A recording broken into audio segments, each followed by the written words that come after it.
Yes तो अगर मैं यहाँ पे मान लो बताऊं कि मेरे पास पॉली एसिड है, मेरे पास पॉली बेसिक एसिड्स है मेरे पास, मतलब H प्लस आयन की बात चल रही है, तो देखो जैसे मान लो मेरे पास एक कोई भी एसिड है जिसका फॉर्मूला है H2A, सपोज करो वो क्या है H2A, और मान लो अब वो इक्विलिब्रियम में है, तो अगर अब वो ऐसे करके इक्विलिब्रियम में है तो उसने क्या दिया मेरे पास, एक दिया उसने HA माइनस और एक उसने दिया H प्लस, तो ये मैंने इक्विलिब्रियम का साइन लगाया, तो बताओ ये इक्विलिब्रियम में है या नहीं ये वाला एसिड? Yes sir. तो क्या मैं इसके लिए Ka निकाल सकता हूँ? अगर इक्विलिब्रियम में तो K एसिड के लिए इक्विलिब्रियम कांस्टेंट निकाला हूँ एसिड के लिए, तो क्या पढ़ा है तुमने, प्रोडक्ट अपॉन में रिएक्टेंट, राइट?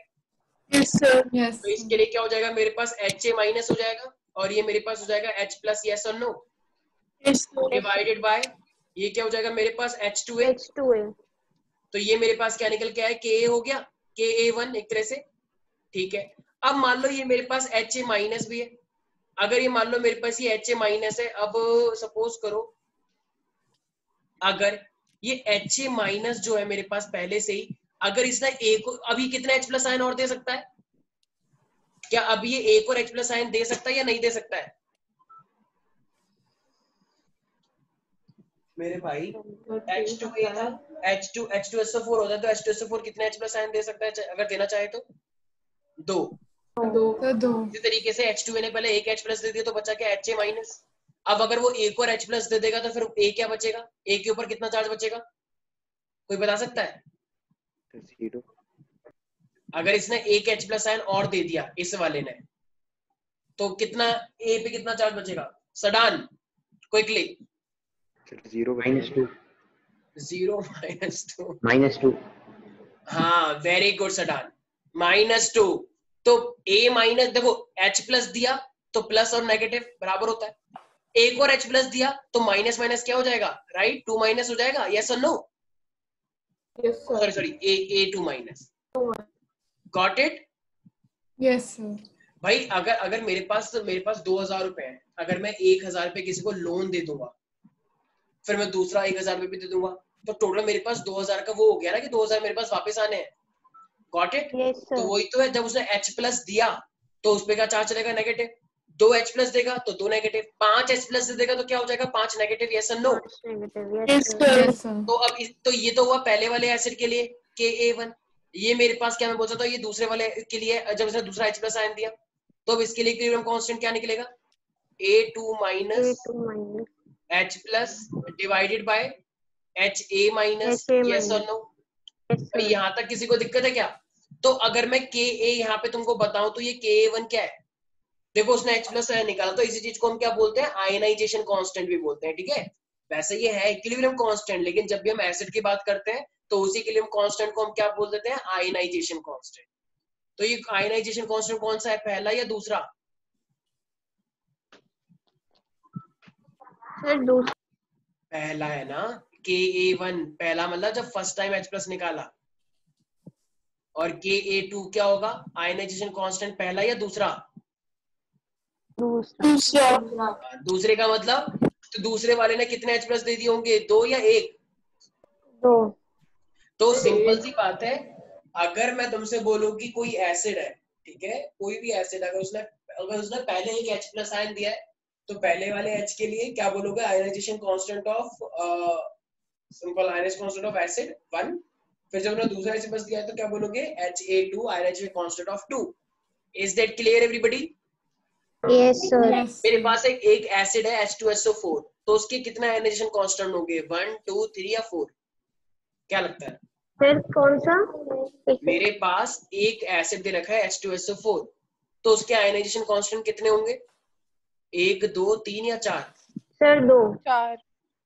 कुछ लोग कह रहे हैं 4, वेरी गुड सर 2 H2 है। 2 होंगे, क्योंकि हाइड्रोजन कितने हैं इसके पास, 2 है, तो 2 हाइड्रोजन से 2 ही तो आयनाइजेशन बन पाएंगे, यस और नो? ओके। अब अगर मान लो मैं तुमसे बोलूं कि अगर मेरे पास एक तुम्हें दे रखा है, सपोज करो, एक सेकेंड अगर मैं, अच्छा मैं तो बोलूं H3PO4, सपोज कर लो H3PO4 है, तो कितने H प्लस है इसमें, 3 तो ये कितने दे सकता है फिर हमको, 3 दे सकते हैं। यहाँ तक किसी को दिक्कत है? अच्छा तो ये तो हुआ एसिड के बारे में, क्या इसी तरीके से मेरे पास बेस भी हो सकता है, बेस भी तो OH माइनस दे सकता है, राइट? Yes, sir. अगर मान लो अगर मैं बोलूँ कि Yes, sir. Ionisation constant of base, तो वो भी निकाल लोगे? जरा मुझे एक बात बताओ, मेरे पास बेरियम हाइड्रोक्साइड है BaOH ट्वाइस, तो ये BaOH ट्वाइस, तो जरा बताना ये मेरे पास कितने कितने OH माइनस आयन देगा? Sir, दो. सर दो तो इसकी कितने आयनेशन कांस्टेंट ऑफ बेस बनेंगे? 1 या 2 या 3 या 4 Sir, दो. दो बनेंगे। बनेंगे? इसी तरीके से अगर मैं तुमसे बोलूं मेरे पास फेरिक हाइड्रोक्साइड है, फेरिक हाइड्रोक्साइड क्या होता है? FeOH थ्राइस, तो ये मेरे पास फेरिक हाइड्रोक्साइड है, तो बताओ इसके कितने मेरे पास बनेंगे? 1 2 या 3? 3 बनेंगे। किसी को भी कोई डाउट है इसके अंदर प्यारे प्यारे बच्चों? No sir. No, sir. पक्का श्योर? ठीक है। Yes, तो sir. ये हमारे पास, अच्छा तो ये OH दोनों एक साथ निकाल देगा, पहले एक निकालेगा फिर दूसरा निकालेगा? पहले एक निकालेगा फिर दूसरा. एक एक करके निकालो। जैसे मैंने ऊपर किया है तो वो उसका बन जाएगा KB1 और KB2, राइट? यस और नो? सडान, यस सर। कोई भी डाउट है क्या इसके अंदर? नहीं सर। अब देखो हमें ना एसिडिक स्ट्रेंथ और बेसिक स्ट्रेंथ के बारे में क्वेश्चन आता है, लेकिन वो मैं तुम्हें तब तक नहीं करा सकता जब तक कि मैं तुम्हें पेरियोडिक टेबल ना पढ़ा दूं। तो मेरे पास एक चैप्टर आएगा 5 जिसमें हम मेटल्स एंड नॉन मेटल्स के बारे में पढ़ेंगे, ठीक है? तो जब मैं तुम्हें बताऊंगा कि पेरियोडिक टेबल के अंदर नीचे जाने से एसिडिक स्ट्रेंथ कम होता है या ज्यादा होता है, लेफ्ट टू राइट जाने से एसिडिक स्ट्रेंथ ज्यादा या कम होता है, विदाउट पेरियोडिक टेबल पढ़ाए बिना मैं ये चीज तुम्हें नहीं करवा पाऊंगा, ठीक है भाई?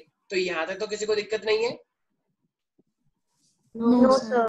तो अभी तो बस मैंने इतना ही करवाया और तुम्हें याद भी इतना ही रखना है। अच्छा, अपना एक चीज आती है बस मेरे पास, मेरे पास सॉल्यूशन होता है जिसे हम बोलते हैं बफर सॉल्यूशन। तो ये बफर सॉल्यूशन क्या होता है, वो कोई बता सकता है? किसी ने नाम सुना है पहले बफर सॉल्यूशन? किसी ने बफर सॉल्यूशन का पहले नाम सुना है कभी? No sir. देखो लेबोरेटरी में जाओगे ना, यूजुअली हायर क्लासेस में होता है वैसे, तो उसमें ना तुम्हें बफर सॉल्यूशन बनाना पड़ेगा। तो देखो ये एक ऐसा सॉल्यूशन है, कोई भी तुम्हारे पास एसिडिक है, कोई भी तुम्हारे पास बेस है, अगर उसके अंदर तुमने स्मॉल अमाउंट ऑफ एसिड डाल दिया या स्मॉल अमाउंट ऑफ बेस डाल दिया, तो उसका कोई पीएच चेंज होने वाला नहीं है। तो ये एक टाइप का ऐसा सॉल्यूशन है, मतलब it is a kind of solution which resist any change in pH by adding a small amount of acid or a small amount of base. Sir मतलब ये बफर सॉल्यूशन को कांस्टेंट रखते हैं pH को एक तरीके से, ज्यादा चेंज नहीं बफर होगा। सॉल्यूशन को कांस्टेंट रखने का मतलब ये है कि बफर सॉल्यूशन के पीएच को कांस्टेंट रखता है, ठीक है ना? तो जो बफर सॉल्यूशन के पीएच को कांस्टेंट रखे उसे हम क्या बोलते हैं? अपना बफर सॉल्यूशन। तो सारे बच्चे पहले तो हेडिंग लिखें बफर सॉल्यूशन, सारे बच्चे हेडिंग लिखें बफर सॉल्यूशन और लिखें a solution which resist any change in pH, a solution which resist any change in pH by adding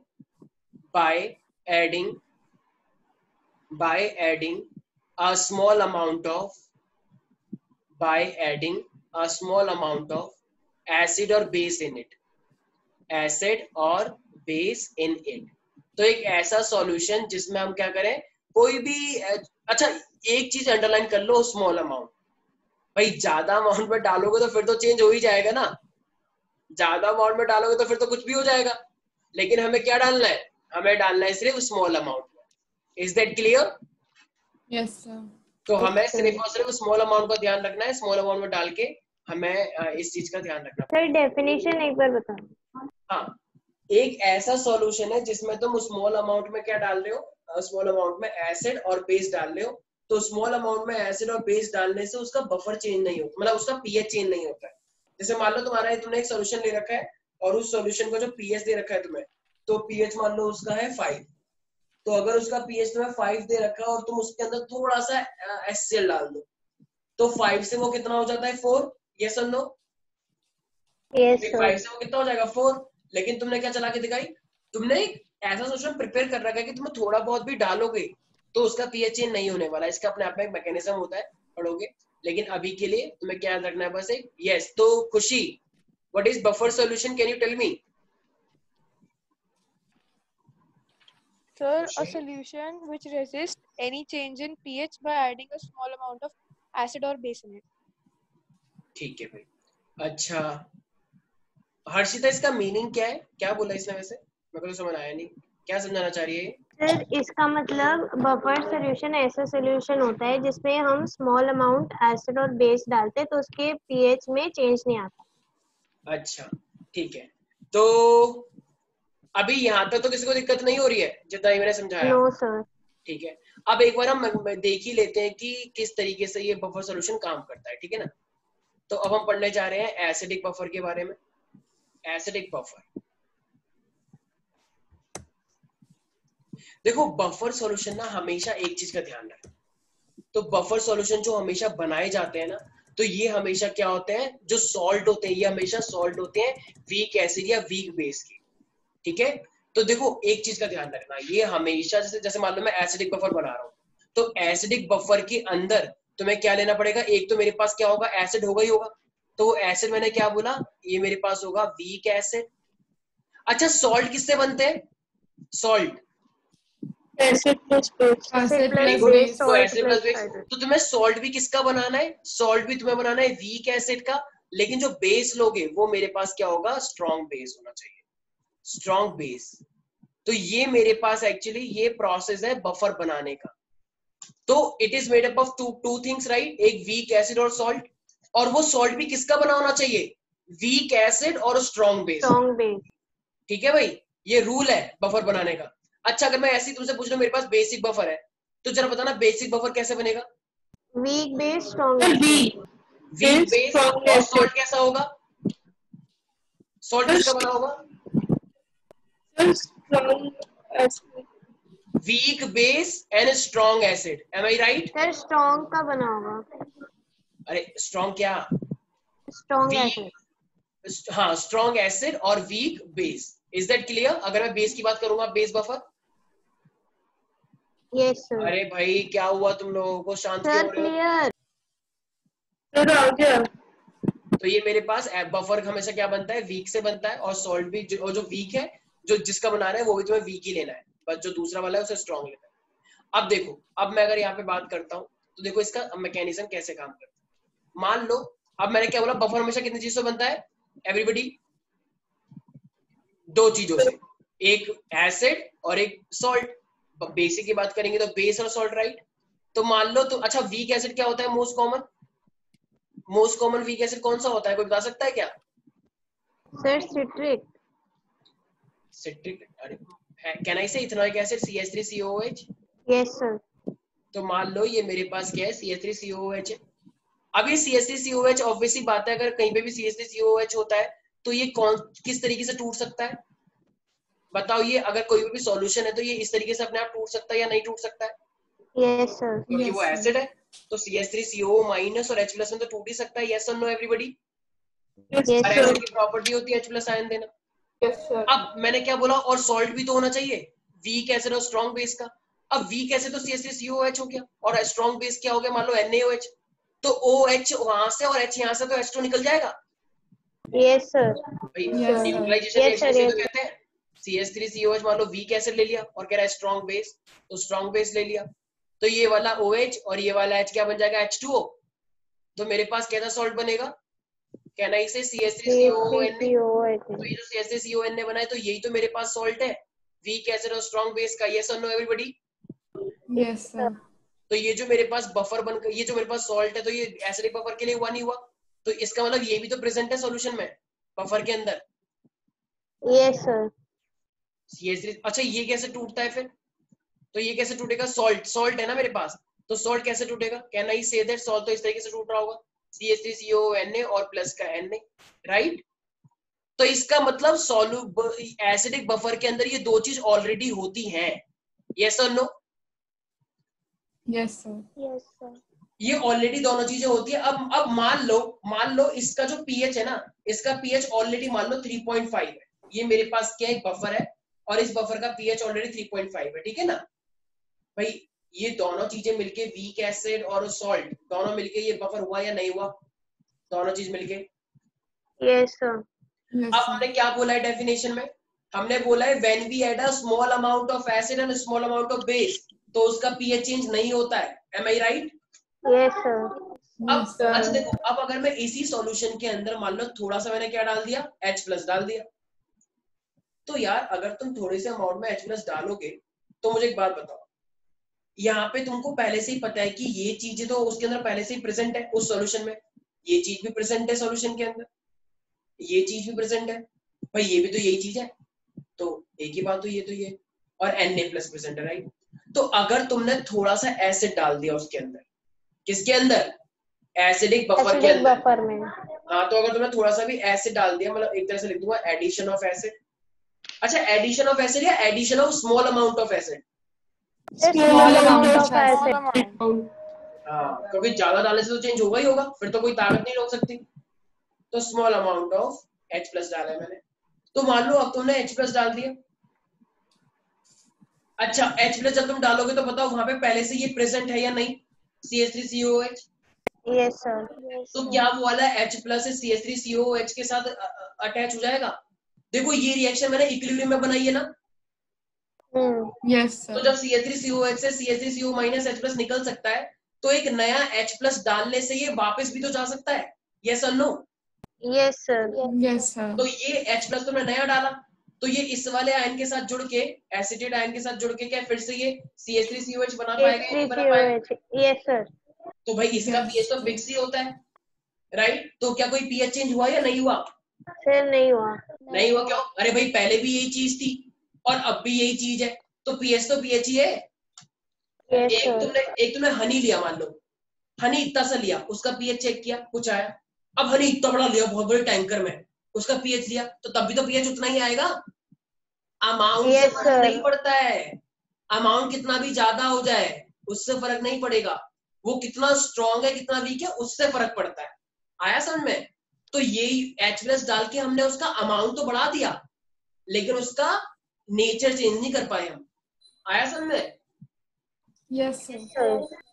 तो इसका मतलब H प्लस डालने से वो एसिडिक एसिड बन गया, तो ये तो हमारे पास पहले से था ही था, अब एक्स्ट्रा बन गया, तो उससे पीएच थोड़ी चेंज होता है, ज्यादा अमाउंट से कभी पीएच चेंज नहीं होता है।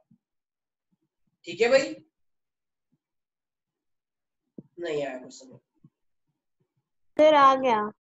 अच्छा, अब मैं क्या डाल सकता हूँ अगर मेरा मन करेगा तो?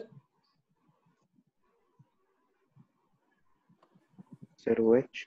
यस, मैंने क्या डेफिनेशन लिखा है, by adding a small amount of acid और बेस, राइट। तो अब अगर मैं इसके अंदर OH डालूंगा, अच्छा मुझे एक बात बताओ, ऊपर वाली अगर आप रिएक्शन देखोगे तो पहले से ही बताओ मेरे पास ये CH3COH है, ये भी है या नहीं? देखो अब अगर मान लो तुमने OH डाला हमने OH माइनस, भाई ये वाली रिएक्शन तो मेरे पास डायरेक्ट बन रही है, राइट। CH3COONA है, तो ये तो मेरे पास ये बन चुका है, क्या ये भी रिवर्सिबल है? क्या ये इक्विलिब्रियम में है या नहीं?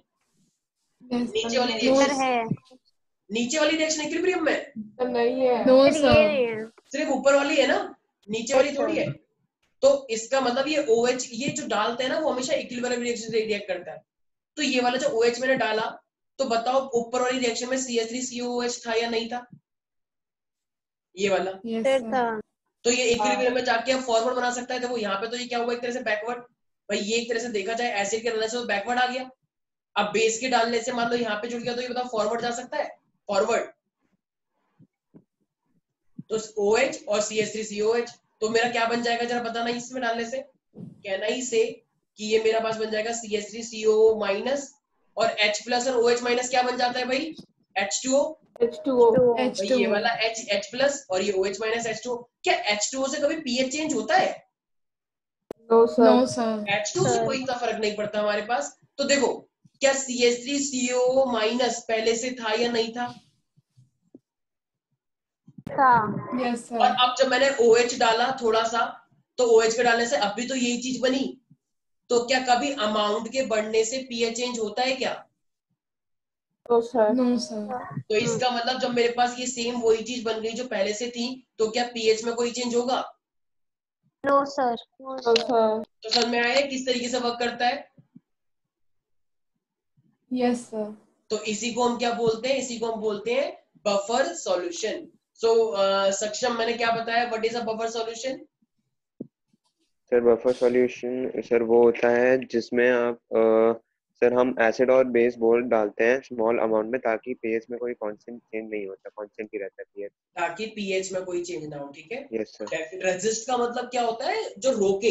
जैसे मैंने डेफिनेशन क्या लिखवाई है, a solution which resist. Resist का मतलब जो पीएच के चेंज को रोके, which resisting change in pH, जो चेंज इन पीएच को रोके। ठीक है, that clear everybody? Yes sir. तो आज के लिए यही समाप्त करें। Yes, sir. Yes, sir. Yes, sir. तो यस, एक सेकंड। सडान, सडान, यस सर। हाँ, क्या चल रहा है आजकल स्कूल में? सर कुछ नहीं। कुछ नहीं चल रहा है? टॉपिक कौन सा चल रहा है स्कूल में? कौन सा टॉपिक चल रहा है भाई स्कूल के अंदर? पता नहीं सर मुझे। अरे बड़े बदतमीज बच्चे हो, सर आज से किसी को कुछ नहीं पता है? coordination शुरू हुआ है। क्या स्टार्ट हुआ है? सर रिप्रोडक्शन चल रहा है हमारा तो। ओ तुम्हारा तो बड़ी स्पीड से भगा रहे हैं। हर्षिता, हमारा रिप्रोडक्शन खत्म आज। Yes sir. उनका क्या मन है? ये सितंबर में सिलेबस खत्म कर रहे हैं क्या? हमारा तो आज कंट्रोल एंड कोऑर्डिनेशन शुरू सर हुआ है। असेसमेंट इस हफ्ते से ही स्टार्ट कर रहे हैं। सर हमारे में भी। क्या असेसमेंट? किस चीज का? सर हमारे में 10 क्वेश्चंस रहेंगे, पहले 2-3 रह रहे थे, अब 10 क्वेश्चंस रहेंगे और हमें 15 मिनट दे देंगे और हमें अब वो फिल करना है, या तो वो ट्रू फॉल्स होगा या एमसीक्यू या वन वर्ड, और 10 मिनट के बाद तो बंद हो जाएगा। सर वीकली अच्छा, एक चैप्टर का। चैप्टर 1, चैप्टर 2, चैप्टर 6 और कंट्रोल कोऑर्डिनेशन तो हमें करानी है, ठीक है। और फिर मेरे पास चैप्टर नंबर हमने क्या किया है? 11 किया है, राइट? 11 के 12 किया है। 10th मेरे पास लाइट है, लाइट के बाद अच्छा 12 and 13 किया है, राइट? Yes sir. तो ये हमने ये अब तक 5 चैप्टर किए हैं। इन 5 चैप्टर के अलावा और किसी के टेस्ट में कौन कौन से चैप्टर आ रहे हैं? में यही आ रहा है, यही आ रहे चैप्टर? इसके अलावा और कुछ आ रहा है? सर कंट्रोल एंड कोऑर्डिनेशन का सिर्फ प्लांट वाला पार्ट आएगा।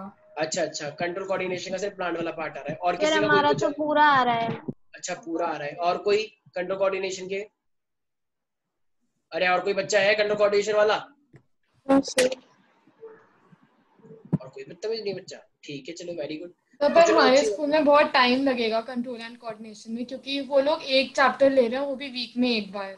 Yes sir. सर अच्छा, तो अभी मतलब कंट्रोल में बहुत टाइम लगना है। चिंता मत करो, यहाँ पे तो 2 दिन 3 दिन के अंदर करा देंगे कंट्रोल कोऑर्डिनेशन, कोई चिंता वाली बात नहीं है, ठीक है। तो चलो भाई, आज के लिए इतना ही, फिर बाकी मिलते हैं नेक्स्ट क्लास में, ठीक है। तो गाइस आई होप सबको समझ में आ गया होगा what is buffer solution. Sir next class में भी यही पढ़ोगे? नहीं, नेक्स्ट क्लास से नया चैप्टर स्टार्ट है, ठीक है। सर मर्ज होगी क्लास? क्या सर क्लासेस मर्ज होंगी हमारी? कुछ चैप्टर के लिए मर्ज होनी है, कुछ चैप्टर के लिए, ठीक है।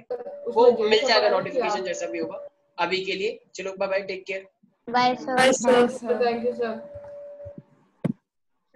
Welcome sir. ठीक है।